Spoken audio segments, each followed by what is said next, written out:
They found it in a desk drawer. Not a safe, not a vault, not hidden behind anything.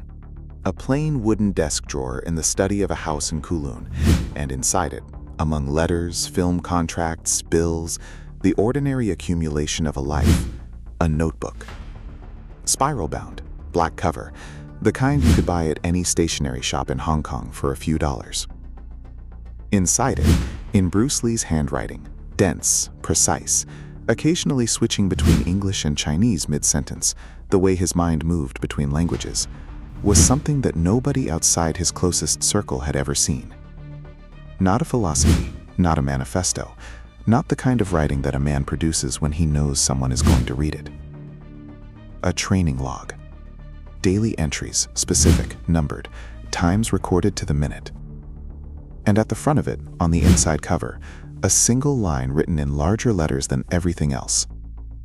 The 20 minutes that nobody sees make the 2 hours that everybody watches. This is a story about what was in that notebook, and about why it matters more than anything Bruce Lee ever did on a film set, in a private gymnasium, in a Tokyo dojo, or in a dark room in San Francisco with a blindfold over his eyes. Because everything in those places, every moment that the 9 witnesses and the 12 witnesses and the 6 witnesses carried forward in fragments across decades, everything that happened in those rooms was the product of what happened before anyone was watching. The 20 minutes. Every morning. Before the city woke up. Before the training partners arrived. Before the cameras and the productions and the meetings and the films and the mythology. 20 minutes that he gave to a practice so specific and so unglamorous that he almost never spoke about it, because speaking about it would have required explaining it, and explaining it would have taken longer than doing it, and doing it was always the point. The notebook covers 3 years, 1969, 1970, and 1971. The years of the San Francisco darkroom session, the years of the Guangzhou courtyard, the years leading to Tokyo and the Boken on someone's knees, the most concentrated period of development in the most developed martial artist of his generation. 3 years. Over 1,000 entries. Each entry follows the same structure. Date, time of waking, weather. He noted the weather, apparently because certain conditions required adjustments to certain elements of the practice. Then the log of the 20 minutes themselves, broken into their components, each component timed. And then, beneath the log, sometimes a sentence, sometimes a paragraph, occasionally a full page. The thinking that the 20 minutes produced. Because that was the other thing the 20 minutes were for. Not just the physical practice, but the mental space that physical practice, when done correctly, opens in a mind. The thinking that becomes available when the body is occupied with something it knows how to do, and the conscious mind is released from its management responsibilities and left to do what it does when it isn't being directed. The notebook is the log of a man using 20 minutes of physical practice to create the conditions for 20 minutes of the clearest thinking he was capable of. The physical practice was the container. The thinking was what the container held. The 20 minutes began at 5:15 in the morning. Always 5:15, not 5, not 5:30. The entries of the notebook are consistent across 1,000 mornings. 5:15, give or take 3 minutes in either direction, which he noted with a small annotation when it occurred and a brief explanation. Late, Linda unwell, attended to her first. Or, early, could not sleep, started at 5. The honesty of a man keeping records for himself rather than for an audience. 5:15 because 5:15 was before the world made demands, before the film productions and the training sessions and the students and the writing and the correspondence that filled the rest of his days. 5:15 was the hour that existed before the day's economy of attention had been spent on anyone else. He got up without an alarm. This is mentioned in a single entry in January 1970. No alarm for 847 days. Body wakes at the correct time because I have trained it to. Same principle as striking. The body can be taught to do what the mind intends, without the mind having to consciously manage the doing. Automatic execution of a trained response. Even sleep obeys this. 847 days of waking at 5:15 without an alarm. The training had already begun before he stood up. The first element of the 20 minutes was not physical. He called it, in the notebook, without elaboration as if it required none, the inventory. 3 minutes, eyes open, sitting on the edge of the bed. He took inventory of his body, not meditation in any formal sense, not visualization, a specific, systematic, physical inventory, moving his attention deliberately through every region of his body from the feet upward, noting what he found, not evaluating, not judging, noting. The entries describe what he found on various mornings. Left knee slightly stiff, the throw from yesterday's session. Will compensate in footwork drill. Right shoulder tracking correctly. Back, 2 points of tension at the lumbar. Neither significant. Will release in the first minutes of movement. Overall readiness, 7 of 10. He rated his physical readiness every morning. 7 of 10 on a stiff morning. 9 of 10 at peak condition. He never recorded a 10. The reason for this is not stated until a November 1970 entry, where he writes, "I have never rated myself a 10. A 10 would mean there is no room for improvement today. There is always room for improvement today. The 10 is the horizon. It moves as you approach. This is correct. This is how it should be." 3 minutes. The inventory completed. He stood up. The second element was breathing. 2 minutes. Standing in the training room. His home always had a designated training space, however small, in bare feet on whatever surface was available. The breathing was not a breathing exercise in the way that breathing exercises are usually conceived. It was not counted, it was not patterned in the formal sense. It was, as he described it in a September 1969 entry, the restoration of the body's correct operating rhythm after the altered state of sleep. He breathed slowly, deeply, his hands at his sides, his weight centered. But it was not passive. The 2 minutes of breathing were attended. He brought the same quality of attention to the breathing that he brought to everything, the full instrument of his awareness directed at the simple fact of air entering and leaving his body, not managing it, attending to it, feeling it. "The breath tells you what the inventory missed," he wrote. "The inventory is an intellectual exercise, attention moving through the body as a deliberate act. The breath is what the body is actually doing. They are often different. When they are different, trust the breath." 2 minutes of breathing. Then the physical component began. The third element was the thing that most people, the people who have studied Bruce Lee's training, who have read the publicly available accounts of his methods, who have cataloged his routines and his exercises and his equipment, have never fully understood, because it doesn't look like anything. From the outside, watching it, it looks like a man standing in a room moving his arms slowly. He called it the conversation. 5 minutes. No equipment, bare feet, sufficient space to extend both arms fully in every direction. He moved, slowly, 1/4 of combat speed, sometimes slower, flowing through the fundamental movements of Jeet Kune Do in sequence. The basic strikes, the defensive postures, the footwork patterns, the transitions between positions, all of it slow, all of it without a target, without a partner, but attended. The attending was everything. He was not drilling. Drilling is repetition designed to build automatic execution. You do it fast, you do it under pressure, you do it until the movement stops requiring conscious management. He had done that drilling. The movements were already automatic. That work was complete. What the 5 minutes of the conversation were for was different. He was feeling the movements from the inside. At slow speed, with full attention, every element of every movement was available for examination. The weight shift that preceded the step, the hip rotation that powered the strike, the point in the extension where the energy peaked and began to decay, the micro adjustments that the body made automatically to compensate for what it found in the environment. He was listening to his own movement. "The conversation is between what I intend and what I do," he wrote. "At full speed, the gap between intention and execution is below the threshold of detection. At this speed, the gap is visible. I am finding the gaps of the work." 5 minutes of finding the gaps, every morning.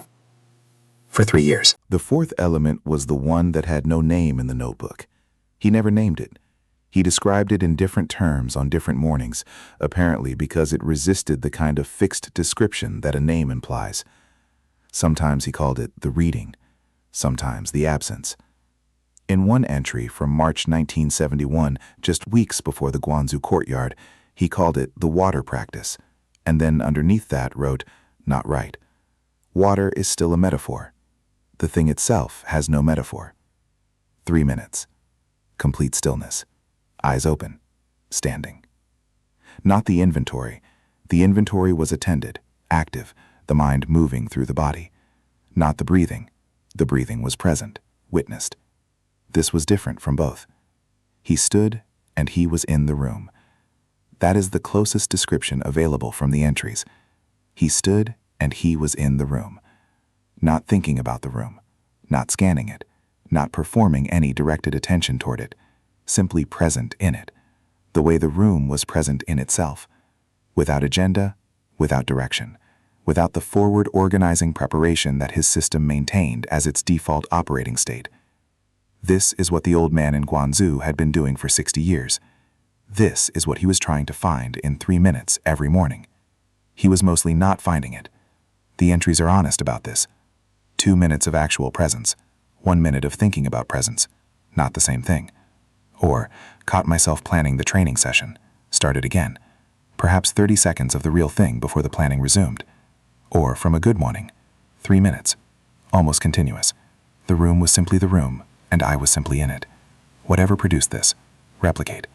3 minutes, imperfectly achieved, relentlessly attempted. The fifth element was the one that the notebook describes in the most detail, the most technical language, the most precise record-keeping. 5 minutes. He called it the problem. Every morning, before the 20 minutes began, he identified one specific technical problem in his practice, one thing that was not yet functioning at the level he required it to function. Something precise. Not my jab is weak. That is not precise. The hip rotation in my jab leads by 3 degrees more than optimal, causing a weight shift that is readable in close range by a practitioner operating at the weight reading level. That is precise. He identified the problem. He stated it in the notebook, specifically. And then the 5 minutes of the problem were devoted to the single movement, isolated from everything else. Examined at slow speed with full attention. The conversation technique applied with the specific focus of a man trying to find the gap between what he intended and what he was actually doing in that one movement. 5 minutes on one thing. The entries across 3 years document the progression. A problem that appeared in October 1969. The telegraph in my lead hand before a committed strike. Appeared in modified form in February 1970. The telegraph is reduced but not eliminated. It has moved from the hand to the shoulder, which is more subtle but still present, and appeared in resolved form in July 1970. The shoulder telegraph. Eliminated.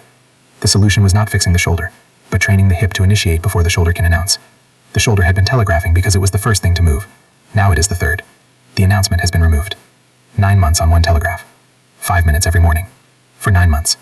The sixth and final element of the 20 minutes was 2 minutes of writing. The entries themselves. The thinking that the practice had produced.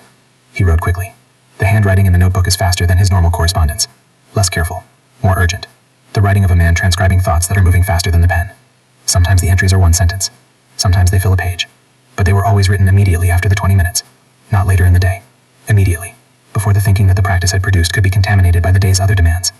The thinking and the writing were one continuous act. The practice produced the thinking. The writing captured it. The next morning's practice was informed by what the writing had captured. A loop. Continuous. Self-correcting. Compounding. 20 minutes every morning. For 3 years. Over 1,000 iterations of a loop that compounded on itself daily. Each morning's work built on the previous morning's work. Each insight available to the next morning's practice. The whole system accumulating depth the way a river accumulates volume. Not through any single contribution, but through the continuous daily never-interrupted addition of small things over time. Dan Inosanto saw the notebook once. Not the whole notebook. A few pages. Shown to him by Bruce Lee during a conversation in 1971 about training methodology. He saw enough to understand that what he was looking at was different from the training logs he kept himself. Different in its specificity. In the quality of attention it represented. In the honesty with which it recorded failure and partial success alongside the progression. He asked Bruce Lee how long he had been keeping it. Bruce Lee told him. Since 1969. Every day. Inosanto asked what had started it. Bruce Lee was quiet for a moment. I realized, he said, that I was training the way most people train. I was giving the best hours of my day to the work that other people could see. The sessions, the sparring, the demonstrations. And I was giving the worst hours, the leftover hours, to the work that only I could see. He paused. That is backwards, he said. The work that only you can see is the only work that actually changes you. The work that other people can see is the product of the invisible work. I had been neglecting the thing that makes everything else possible. Inosanto asked what that thing was. Attention, Bruce Lee said. Trained, directed, daily, specific attention to the exact thing that needs to change. Not general training. Not keeping yourself in condition. The specific, identified thing that is wrong. Attended to every morning for as long as it takes to make it right. He looked at the notebook. 5 minutes a day on the right problem, he said. Does more than 2 hours a day on the wrong one.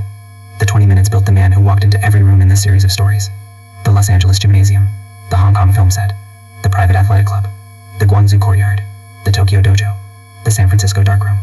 Every room was entered by a man who had spent that morning's 20 minutes. And the previous mornings. And the morning before that. And every morning for years. Attending to the specific, identified things that needed to change. Finding the gaps. Working the problems. Sitting in the room for 3 minutes trying to be water. The people in those rooms encountered the product of the invisible work. They felt the speed that no camera caught. They felt the interception that arrived before the intention. They felt the palm heel that sat champions down on gymnasium floors. And the wrist contact that demonstrated access without using it. They were feeling 10 years of 5 in the morning notebooks. They were feeling the compound interest of 1,000 mornings of specific, honest, unglamorous, unwitnessed work. That is what they were actually encountering. Not genius. Not a gift. Not something that arrived whole and complete and unteachable. A practice. A specific, structured, daily practice that anyone could understand. And almost nobody would actually do. Because almost nobody is willing to give their best 20 minutes to work that nobody sees. To the gap between what they intend and what they actually do. To the problem that requires 9 months of 5-minute mornings to resolve. Almost nobody. He was. The notebook has a second section. Not a different notebook. The same spiral-bound black cover, the same handwriting that switches between English and Chinese mid-sentence. But approximately 2/3 of the way through the 3 years of daily entries, the character of the writing changes. Not dramatically, not suddenly, gradually, relationship to the bank's changing. The daily entries continue, the structure remains. Inventory, breathing, the conversation, the absence, the problem, the writing. The handwriting remains the same. The dates continue in sequence. But the thinking that the practice produces, the 2 minutes of immediate writing that followed each session, begins to move into different territory. Less technical, more fundamental. The gap between what I intend and what I do gives way to questions about what intention itself is and where it lives. The technical problems give way to structural questions about the architecture of the practice. The specific and the particular give way to the general and the essential. He was arriving somewhere. The 20 minutes were taking him somewhere. And in the second section of the notebook, you can watch the arrival happening in real time, in his handwriting, one morning at a time. The first entry of the second section that signals the change is from February 1970. He has just completed the conversation element, 5 minutes of slow movement with full attention, and the entry reads, "Something happened this morning that I don't have a complete description for. I was in the middle of the lead hand strike sequence, the third repetition, approximately 1/4 speed, and for perhaps 8 seconds I was not observing the movement. I was the movement. There was no gap between what I intended and what I did because there was no intention preceding the movement. The movement and the intention were simultaneous. For 8 seconds there was no gap." He underlines no gap twice. Then below it, "This is the thing I have been trying to make smaller for 2 years. I have been approaching it as a size problem, reducing the gap, making it smaller, approaching 0. It is not a size problem. It is a category problem. The gap doesn't shrink to 0, it disappears. These are different things. Shrinking requires continuous effort. Disappearing requires a different kind of understanding entirely." He stars this entry, circles the star, draws a line connecting it to the date. He knows something has shifted. What shifted, in the language of the scripts that came before this one, was the beginning of his understanding of Mushin, the concept that Yuki Tanaka would name for him in a Tokyo dojo more than a year later, the no-mind state, the movement that has no middle, the practitioner who is not performing the art but is the art. He found the edge of it in his training room in Los Angeles at 5 in the morning in February 1970, alone in 8 seconds of a slow-motion lead hand strike sequence. He spent the next 18 months trying to find it again, and make it last longer than 8 seconds, and understand what had produced it so that he could produce it deliberately rather than stumbling into it accidentally. The problem element of the practice, the 5 minutes devoted each morning to one specific technical issue, undergoes its own transformation in the second section. In the first section, the problems are technical: the telegraph in the lead hand, the hip rotation in the jab, the weight shift that becomes readable at close range. Specific, mechanical, addressable through slow-motion examination and deliberate correction. In the second section, the problems become structural. A February 1971 entry. "The problem this morning, the moment before I initiate any movement, there is a period of organization. The system prepares. This preparation takes perhaps 1/10 of a second. This is the announcement that practitioners at the highest level can read, not the movement itself, not the intention consciously formed, but the organizational moment that precedes intention. Master Chen read this. Park would read this. This is below the level I have previously been working on. This is the substructure. 1/10 of a second of organizational preparation before any movement. The most advanced practitioners he had encountered could read it. He spent 4 months working on eliminating it. The entries document the work. Morning 47 on the organizational moment. Progress. I can now move from stillness without the organizational preparation in approximately 1 in 3 attempts. The other 2 contain a reduced version of it, shorter, quieter, but still present and theoretically readable by someone operating at that level. Morning 47, 1 in 3. Morning 83. The ratio has shifted, approximately 2 in 3 movements now initiating without the organizational preparation. The remaining third, I cannot yet identify what produces the organizational moment in those cases. Something triggers it. I have not yet found what. Morning 83. Morning 119. Something clarified this morning. The organizational moment is not a movement problem. It is an attention problem. When my attention is fully in the present moment, when I am genuinely in the room, not preparing to be in the room, the organizational moment does not occur. The movement arises from presence rather than from preparation. The preparation is what produces the organizational moment. Presence eliminates it. The problem was never mechanical. It was always attentional. Morning 119. 119 consecutive mornings of 5 minutes on one problem. To discover that the problem was not what he thought it was. That is the notebook. That is what the 20 minutes actually contains. The water practice entries, the 3 minutes of attempting genuine presence, track a progression that is both more subtle and more significant than anything else in the notebook. In the first section, the entries are mostly records of failure, partial success, the 30 seconds of actual presence before the mind resumed its planning, the 2 minutes before the inventory thought intruded. In the second section, something shifts. A July 1970 entry. 6 minutes this morning. I was not looking at the clock. I was simply in the room. When I came back, when the presence ended and the ordinary attended consciousness returned, I checked the time and 6 minutes had passed. The practice is 3 minutes. I do not know what happened to the other 3. 6 minutes when he had intended 3. The 6 minutes felt like 30 seconds. This is consistent with what Master Chen described, though I have not yet met him at this writing, with what I have read about deep practice states. Time compression. The present moment does not have duration in the way that clock time has duration. When you are genuinely in it, you are not measuring it, and therefore it does not register as duration. It registers as presence, complete, whole, without before or after. He had not yet been to Guangzhou when he wrote this. He arrived at the principal independently in his training room in Los Angeles at 5 in the morning in February 1970 through the compound interest of 1,000 mornings of 3-minute attempts. By the time he stood in Chan Weiming's courtyard 6 months later, he was not encountering the concept of presence without favoration for the first time. He was encountering the most advanced practitioner of it he had ever met. He already knew the territory. He was being shown how much further it went. The notebook contains one entry that is different from all the others. It is dated July 20, 1973, 3 weeks before he died. The entry is the last one. After it, blank pages. The rest of the notebook unused. The spiral binding holds them, clean and white, waiting for entries that never came. The last entry does not follow the format. No inventory, no breakdown of the 20 minutes components. No technical problem identified and worked. Just writing. 2 pages of it, in the handwriting that is faster than his normal correspondence. The urgent handwriting of a man transcribing thoughts that are moving faster than the pen. The entry reads, in part, the parts that have been shared by the people who have seen it. 15 years ago, I began this work with a question. What is the most efficient way to stop a human being? I thought the question was about stopping other human beings. I was wrong. The question was always about stopping myself. The self that prepares instead of being present. The self that announces before it moves. The self that watches the movement rather than being the movement. The self that stands at the edge of the gap and measures it rather than dissolving it. The 20 minutes were never about getting better at fighting. They were about getting less in the way of the thing that already knew how to fight. Every morning I take inventory and I breathe and I have the conversation and I attempt the water and I work the problem and I write.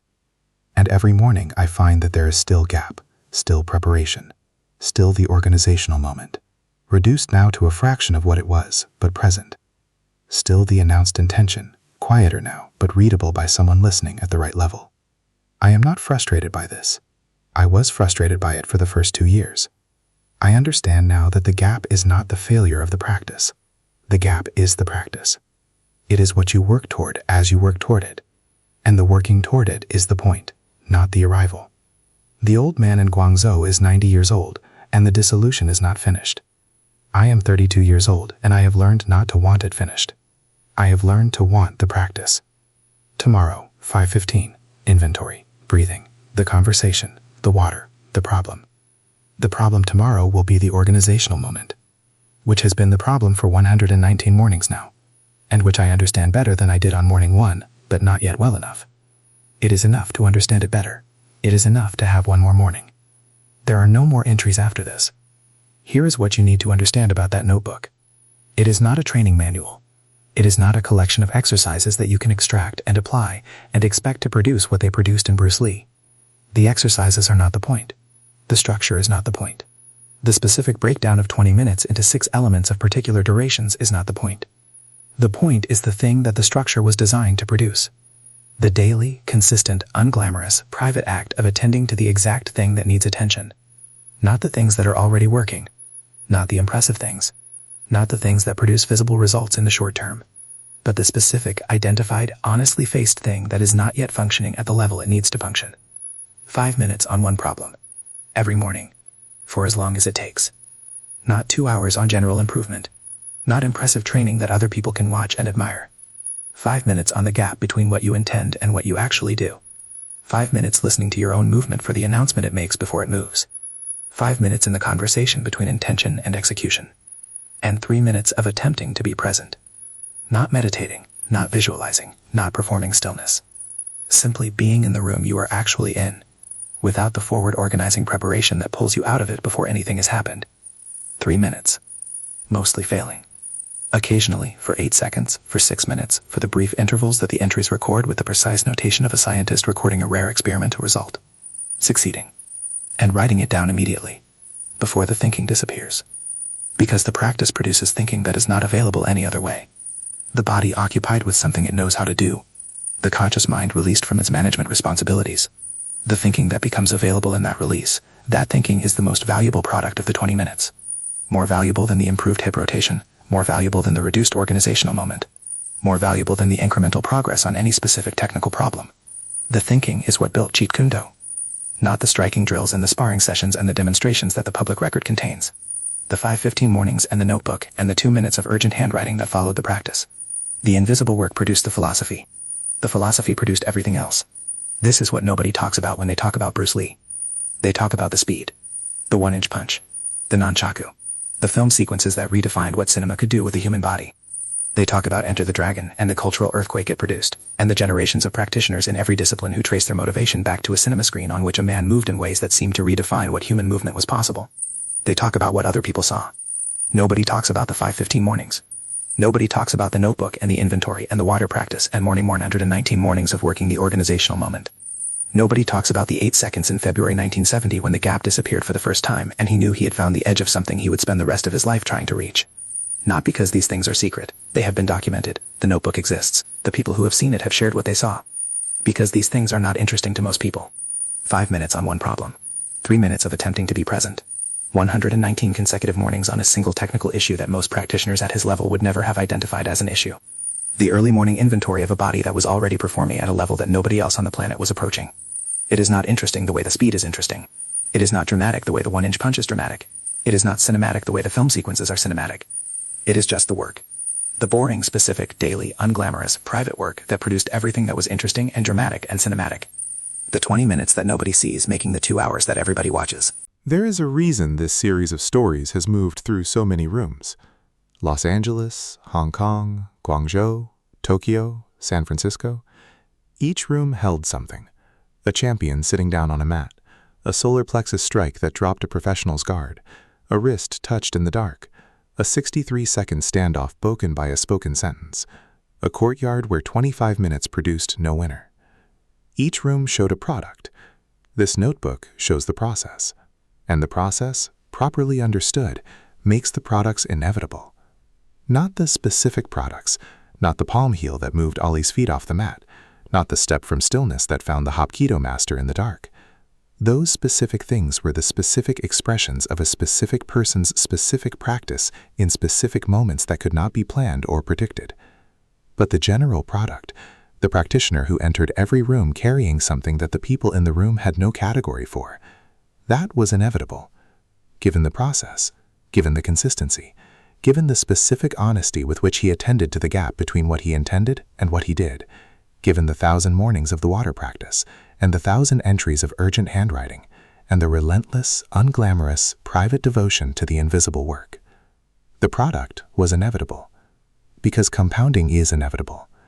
Given 1,000 mornings, given 5 minutes on one problem until the problem is resolved, and then 5 minutes on the next problem. Given 3 minutes of attempting presence, mostly failing, occasionally finding it, writing down what produced it and attempting to replicate the conditions the following morning. Given that kind of consistency, applied to that kind of honesty, sustained over that kind of duration, the product is not optional. The rooms are not luck. They are arithmetic. Here is what the notebook teaches. Not the exercises, not the format, not the 6 elements in their specific durations. Those are the container. What the container holds is this. You cannot train your way to the thing you want by training the things you're already good at. You get better at what you train.